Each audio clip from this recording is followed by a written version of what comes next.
Well, hello everyone, and welcome to TreasureTress's and Palmer's hair clinic for black girls who can't braid. Are you guys excited? I'm extremely excited and I can't wait to get into this. So, first of all, my name is Pamela and I am the Customer Experience Assistant at TreasureTress. And I'm going to allow these lovely, beautiful ladies to introduce themselves. And when you introduce yourself, tell me a random fact. Just one random fact. Nothing too big, nothing too major. We'll just go around and tell me a random fact. So my random fact will be, my first name is 17 letters long. That's my random fact. So yeah. Okay, so hi guys, my name is Kola and I run Styled by Kola. A random fact, I was born in Nigeria. Yeah. Hi everyone, my name's Leah. I own a brand named Sewn by Leah. I'm a mobile hairstylist, and my random fact is that I have 7 brothers and 3 sisters. Oh, wow. Quite a big family. Hi, my name's Gaia Mambu. I run a hair salon in Peckham High Street and called Nappy Boutique. And my random fact is I'm from Congo. Okay. No, it's all right. I like it. So first things first, welcome to our lovely audience who is joining us virtually. Like, so glad you guys can make it. I'm so excited and I can't wait for you guys to get into the topic that we're going to discuss today and just enjoy today's clinic. One of the first things that I would like to ask, if you guys can tag us on all your social media, tag TreasureTress and tag Palmer's UK on all your social media.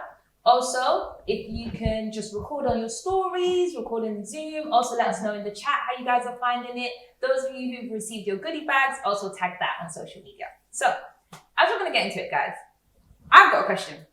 So everyone has one. What is your braid horror story? So whether when you have braided someone else's hair, or when your hair has been braided and you've had a braid horror story.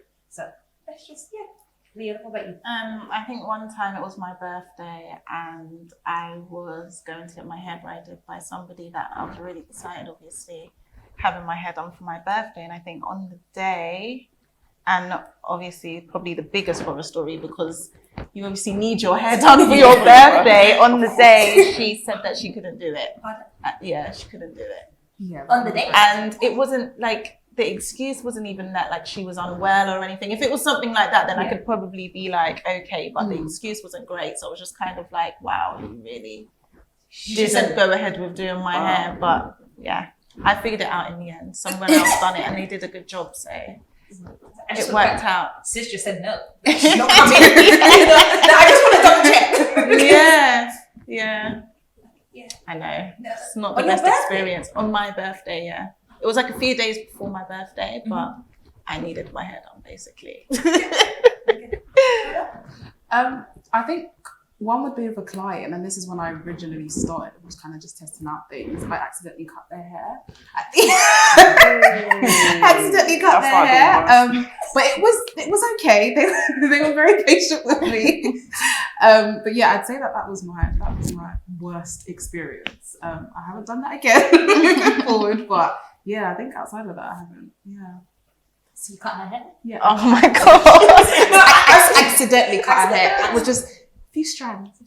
Just a few strands? Yeah, it was all back feedings and I was just trimming at the end and I accidentally. So really and truly, you only really cut like maybe like some split ends, single strand. So you know she could have got away with it. She needed a trim, so you know what? You gave her a trim. You know, sometimes we don't know that we need trims. Sometimes we don't know the dead ends need to go. Exactly. And you gave sis a trim. I did. Yeah. So yeah, that's why. I don't normally like braid. I deal with like natural hair. So my difficulty when I first started out was having clients come in that want their hair straightened. And that is like, this is just not me. Yeah. So I thought, I'll do this. This one particular client, I said, I can do it, don't worry, girl. So I ended up obviously straightening her. She had her treatment. I did end up straightening her hair and stuff. And it did look pretty decent. And obviously, like I said, I'm not experiencing it. So I stupidly went and put mousse on her head and the whole thing reverted back. Oh, that was my face. Literally, my face is like, and the whole thing reverted back. Oh, Yeah. Sis went from straight back to Back to shrinkage. back to shrinkage. Back to shrinkage, like literally. So we'll go in and then Literally, I snatched it away from myself. You know, that almost win, you just took it away from myself, literally. You But definitely on the learned from opposite that. side, going into a hair salon and do my hair, the difficulty was like hairdressers like turning me down because my hair was too thick. really. Yeah, just on the flip side, just be on the client pace. Mm-hmm. Yeah, being turned down was like, no, your hair's too thick. So, £20 extra and I'll do it. You know, that kind of thing. So is That used to really, that was such a pet peeve that was such a peeve for me, yeah. Would you say that's still what's going on actually in today? Absolutely. Wow. Absolutely still going on, Yeah, no, I would agree. I think as a braider, a lot of people do come to me and they're like, oh, how much are you going to charge extra? Because I've got longer, thicker hair. And I'm like, that's not, we don't Exactly. It doesn't Well, make a difference. it doesn't To make a me, I difference. always say it doesn't make a difference. Yeah, it doesn't make sense. It's the same hairstyle. Exactly. I mean, I always explain it's going to take longer, Yeah. but then that you should already accounted that in the price as Yeah. opposed to I'm charging you for having healthy hair. Yeah. It just doesn't make sense to me, really. So, yeah. So the question I've got with that then, because it's with healthy hair, is it then the technique that some braiders are using, or is it we're not saying it's the hair, but because that's what it's perceived to be when we're being charged extra, but it's perceived to be, oh, you're being charged extra because your hair is long, your hair is thicker, but is it just the braider doesn't have the technique? I think it's a generational thing. I think Okay. like with like our age group, let's say a lot more girls are understanding. With the knowledge comes understanding the different hair types that you're doing, what to use. You know, I'm sure when you use gummy, for example, when you're braiding, you're not using the same for everybody's hair texture, for example. Yeah. There's something you will understand that this person's hair is thicker, or this one's a lot more finer, and you know how to manage it. And I think that's a mindset thing. Generationally, I think, you know, our aunties, you know, they deal with that European mindset. So for them, it's just like, oh, look at all this hair. They don't even look at health. It's just like Yeah. £20. Yeah. £20. Yeah. And I'll, you know, I think it's a mindset more than it is, you know, because I think we've got a lot more knowledge now, so we can actually, you know, appreciate the versatility and the differences that different heads come in, you know. Okay. And even sometimes the challenge, you know, some girls might have thicker hair, but you know how to lay that down, or, you know, nice or whatever. It's personal and it's a mindset. But that's just how I perceive it. Okay. So then I was going to ask, have you seen there's been like an increase in like black girls coming to get their hair braided more often now? Because back in the day, okay, we got our hair braided when we were kids because going to school, I was like, go get your hair braided. Yeah, because I'm not dealing with it. And then like as you were getting older into like your teenagers, some people went to the relaxer, some people went to weaves, some people went to wigs. And then it's like, as you're going into adulting, and even some people, as they were getting into you, they're like, you know, forget it, I'm going to go back to the braids, I'm going to stick to the braids. Have you guys seen like an increase in people come to say, yeah, I just want to get my braids done, or people like consistently, all they actually do is braids? For me, yes. I think I'd say 50% of my client, the last time they had their hair braided was when they were like 12, 10, like between 10 and 12. So this is their first time getting their hair braided as an adult. And since then, it's like, this is life. I'm doing it every month sort of thing, because again, the maintenance on it is better in terms of it keeps their hair healthy and things like that. But yeah, so for me, there's been a huge increase. Yeah, I definitely think there's been a huge increase. And I remember when I started doing hair, I actually started doing, I could always braid, but it was very popular for people to have a weave done. Yeah. So I started off doing weaves and everything, and now nobody actually gets a weave anymore. Most of my clients get their hair braided instead of like having their hair weaved. So it's definitely changed. Okay. So then what I do have a question, because braiding is now what everyone is doing, what everyone enjoys. What is the process before you get your hair braided? So the protective process and how to make sure that during the entire time that you're getting your braids done, when you've done your braids, when your braids are in your hair, how it looks, the aftercare of your hair, how that looks, like, because I think that's something that a lot of people struggle on in terms of when they get their braids done. It's just like, okay, cool, like, how do I maintain it? Because sometimes I am guilty of when I did have braids. I will not do anything. No such thing as moisturization. Guys, moisturize your hair, because there was nothing entering my hair. You see the Palmer's leave-in conditioner that a lot of people have been getting from the olive oil range? That was not going in my hair. I can guarantee you that. I did not know the meaning of moisture during braiding. So what would you guys say? Like, what is the before, the after, and the during? Like, how would you guys For me, advise? I always say it's important to deep condition your hair before you get braids. Very, very important, because you want to make sure that your hair is healthy and, you know, retains that moisture throughout. Yeah. And I think after you do get braids, do continue using leave-in conditioner. Just, you know, put it in every few days. Because I know some people are a little bit anxious. They're like, I don't want the hair to get messy. But it's the way you do it. So I would always say kind of water down the leave-in conditioner, spray it, and then just kind of sit in. You can do it overnight, and then that way, by the time you do wake up in the morning, it's laid and it's gone in. Some people do like to oil their hair. It just depends on how your hair takes to that. So it's a personal preference. But I would definitely say beforehand, definitely deep condition, and after, just continue using leave-in conditioner. Yeah, I agree, and definitely to like apply moisture before actually braiding the hair. Recently as well, a lot of people have been locking their hair, like faux locks. Also very good to like moisturize the hair underneath the locks, because the hair's being wrapped away. So it's also very important to like add moisture. Yeah, moisture as well, absolutely, and hydration. I think water is, you know, for a long time we've run away from it, but that is the best thing to like lock in moisture after you put like your oils in your scalp. Or the best thing to do is like use a hair mist, or, you know, a makeshift mist. It could be anything. It could be a little bit of essential oils, some water, some florals, and you just spray your hair just to keep that hydration. It's like watering a plant. So when you do take down the braids, like the length is hopefully like there, you know, you've got some growth. So guys, what we've really heard from this is moisturization is key. So first of all, please be deep conditioning your hair. Deep conditioning your hair is extremely important before you moisturize. With the Palmer's olive oil range, the deep conditioning pack, I can't lie to you guys, it is heaven sent. Absolutely heaven sent for me. When I'm deep conditioning, I don't know about everybody else, but when I'm deep conditioning, I'll be sitting under a hooded bonnet dryer. And yes, I look like a mushroom. You know, like the Mario mushroom. That's what the hooded bonnet dryers look like with your hair. So deep condition we've got leave-in.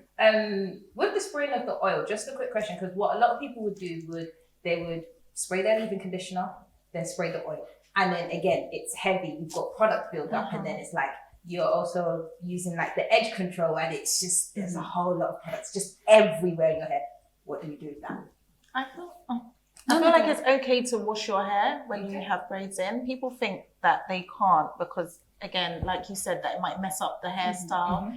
But it's okay to wash your hair using light conditioner, just to like kind of like rub out the build up of the product, and then just let it dry naturally. You can apply mousse. Mousse is very good as well. Just apply mousse and just wrap it down. Yeah, that's what I'll do to my daughter's braids. I'll just literally, the mousse completely just tightens it back up again. Yeah, mousse is a godsend.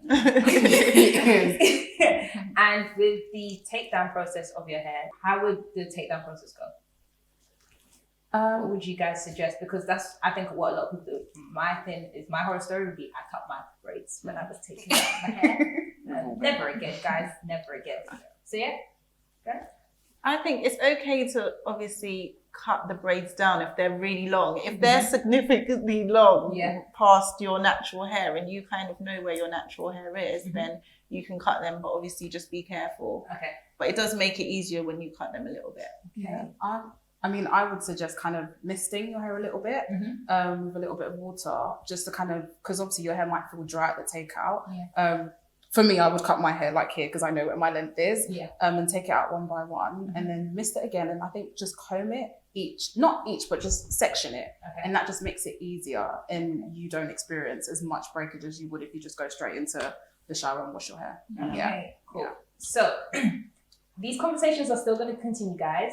We are going to have these three lovely ladies are going to be in 3 different rooms. We're going to have a beginner's room, an intermediate room, and an advanced room. So if you just select the rooms that you're going to go in, Kola would be in our intermediate room, Leah will be in our advanced room, and Guy will be in our beginner's room. So if you guys just get ready to go into the rooms, get to learn how to braid, because guys, it's about time.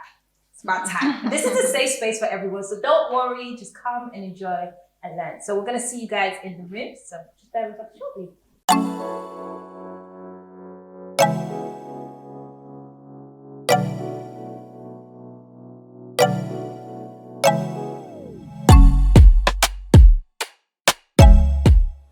again, we're back to the middle, over to the other side, we're back to this middle. It's very easy to see how and what direction it's going to go under. Back down this way, and we've got a new middle. Your focus is the middle section of your 3 parts. That's the one that keeps looping over each side as you go along, all the way until the end.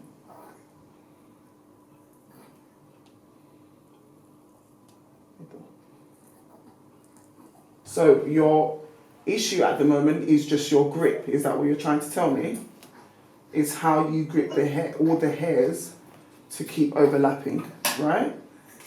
Okay. Is that what? Yeah. So let's go again. We've got 3 sections. Now, before I do this part again, you guys all did go through the process of detangling, yeah? Or the ones that do have the dolly head. Detangling, and you combed out your hair in preparation for the plait, yeah? Yeah. Okay, great. So here we go again. We've got our 3 sections, and like I said, your middle is your Beyonce. Let's say that, okay? And we go over, and then we've got a new middle. And we do that again as we continue to go. I'm going to go through the detangling and preparation process again. Parting my hair away so I can make the process a little easier. I've got my hair now, and I'm going to go in first with the olive oil leave-in conditioner. Like I said, it's great for tangling the hair, and it's also good for maintaining the frizz you can get whilst you braid. Okay, so we're going to spray the hair, start at the ends, because the ends is the oldest part of the hair, so you always want to make sure that it's the best condition. I'll just start with the ends and comb out upwards as I go along. There's less tension to the hair. And as you work your way up, you're just kind of relieving the hair, so it'll be a lot more easier to comb through as you get to the top. And then I'm going to go in with my olive oil conditioner spray oil from Palmer's. And that's going to pretty much do a very similar thing. Add some shine onto the hair, and like I said, help with the flyaways and the frizz that can happen whilst you're braiding. So spray the hair. So the ends is the oldest part of your hair, so you always want to make sure you got your ends nicely moistured, because that's the part of the hair that's so much more prone to breakage. You know, there'll be girls out there like, oh, my hair's not growing, my hair's not growing. It's not that your hair's not growing, it's because you're most probably just not maintaining the ends of your hair as well as you can. So when you're about to put them in the protective style, factor it in as much as you can, so that when you do take the hair out, you can actually see the length. So if we just go to the front of our actual cane roll, I would suggest, just to make it easier for you guys, to just part the smallest section at the beginning of your cane roll. This is where you're going to create, just like a plait, your 3 parts, okay? So at the beginning of the cornrow, just part top section. Okay? As you can see, here we go. Does it need to be a neat part? It doesn't have to be, okay? We're just learning right now. Okay, so just part a small section, if we can catch it at the front. Yeah. Yeah, at the top, as though you're starting a plait, really. Okay? And then what we're going to do is we're going to take our 3 sides,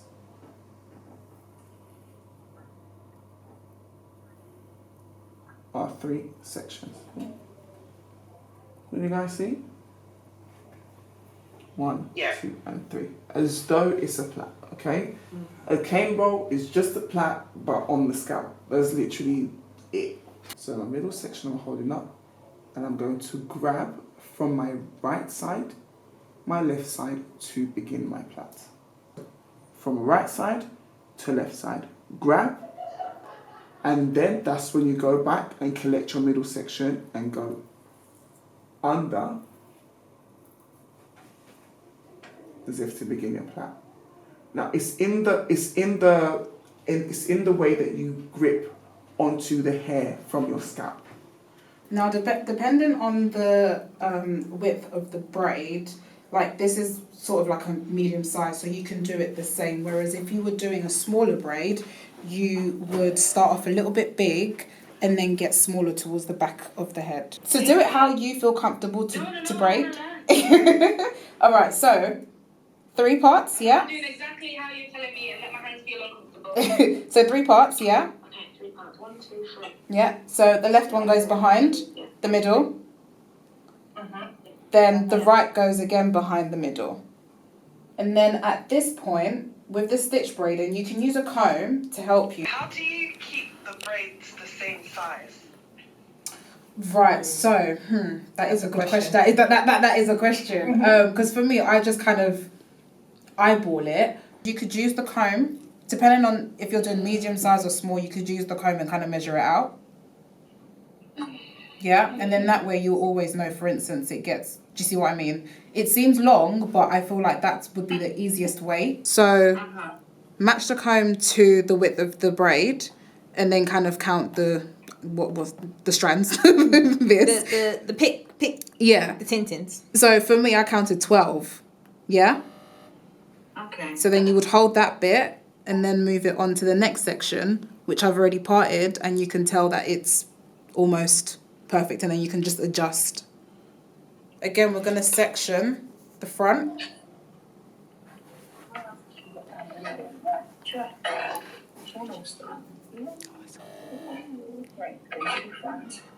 Guys, can you see what I'm doing? Yeah. Yeah, so we just section the front. Can comb that out. Part it into 3, like so. Yeah? Yeah. So we're going to do what we did again before. So the left one behind the middle. Can everyone see? Yeah. Yeah. And then the right one behind the middle. Yeah? Yeah. And then we're going to do that. So bring the left one again behind the middle. And you stop right there. You get your comb. I think it's easier to use the tail bit. So hold on to your 3 strands. Has everyone got that? Everyone got their 3 strands? Yeah. Yeah, so then we just take a little bit with the tail and using your thumb and your index finger to pull it separate, pull it apart. Using the comb can be a bit longer, but you do come out with cleaner parts. And this, I would suggest, is better for when you're actually practicing. And then when you feel a little bit more comfortable, then you can go in using your nail. So you said half. So half it, yeah. Then you said half the fit. Almost, yeah, almost half. Okay, Yeah. yeah. And then put it over. Like this. Yeah. Oh my god, this is so hard. Take your time, don't worry. Oh yeah, I got it. Yeah? So as So you can that- see, I've so- made it into one. Yeah. But then this is a little bit thinner, so what I would say is undo that and then add a little bit more, because this bit together has to match this one strand. Oh yeah, that makes. Yeah? So that seems about right. Yeah? Okay, then we're going to lock it. So make sure it's in the middle as well. If you want, no. So make sure it's in the middle, because you want that seamless look. The middle. This is the middle, guys. Yeah. So make sure. Yeah. Roughly. Yeah? So yeah, I've got this. So this, as you can feel, matches Yeah. this. Yeah, does that make sense? Yeah, that makes sense. Yeah? Okay. Alright, cool. So you've got I'll help you hold that down. So you said split it into 3. Yeah. Wait, do I do that beforehand? No, you can do it beforehand or after. No, let me do it after. Yeah? Okay. You've got this. This is when it becomes right. So split. No, but then this is messy. No. So, How do you do it with nails? trust me, it's practice. So do you plait this way? Yeah. Yeah, okay. So with that, put like your thumb, so make sure that is strong, like on there, like that. Yeah? That grip. Put it there, at the bottom. Wow, at the bottom. Yeah. It's hard with nails, you know. No, I don't think I plait that way. So hold it. Yeah, there. Yeah. So I'm going to use a little bit of the Moisture Grow, yeah, just to kind of help. Yeah. Oh, a little bit too much there. Did that make sense? As you can see, all the stitches in between.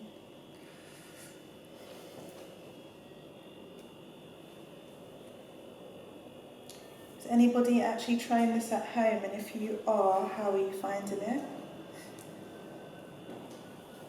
And we'll start with another braid in a minute from the beginning, just so that you can see the technique all over again. Section in the hair. A little bit of hair out for the edges.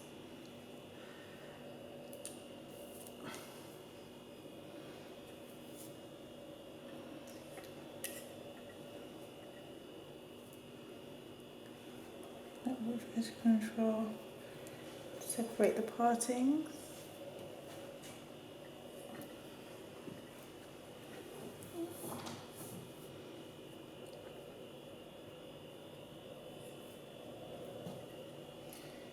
Use a comb to smooth it in.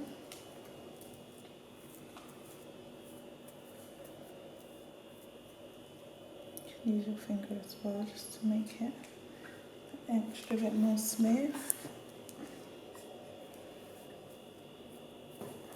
So my sections might be a little smaller for the beginning. And as I go further down, the size will increase slightly. These combs are actually really good for parting. So I don't know if you lot have seen recently that there's combs like these nowadays, and they're actually really good for parting and sectioning hair.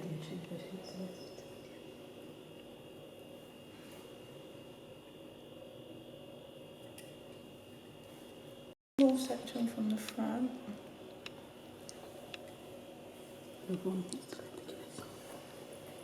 Split it into 3.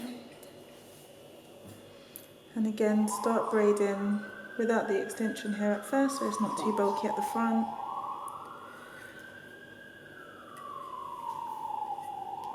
And then start stitching.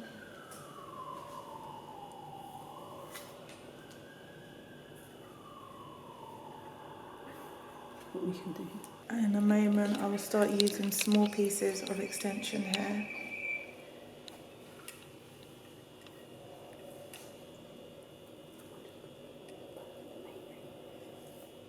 And you can actually wash the extension hair with apple cider vinegar.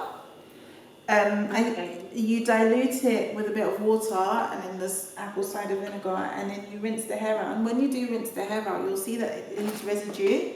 It actually leaves a white residue. I couldn't tell you what it was, but it's something, and I think that's what people are allergic to. So yeah, try that out, because I know that a few of my clients have noticed that their scalp itches before using the extensions as well, and once they've done that, it actually takes away the itch. So yeah, so that if it does make your hair itch again, you can take it out really quickly. So yeah, and then just when you're done, just finish off with some mousse and a light oil. So the Palmer's conditioning spray oil is great, and it's very light as well. It's not very heavyweight. You don't want to use too much heavy products in your braids. You want something that's quite light, and then yeah, just spray it across the, if it decides to come up. Spray it across the room. Going down. So it will last typically about 2 to 3 weeks.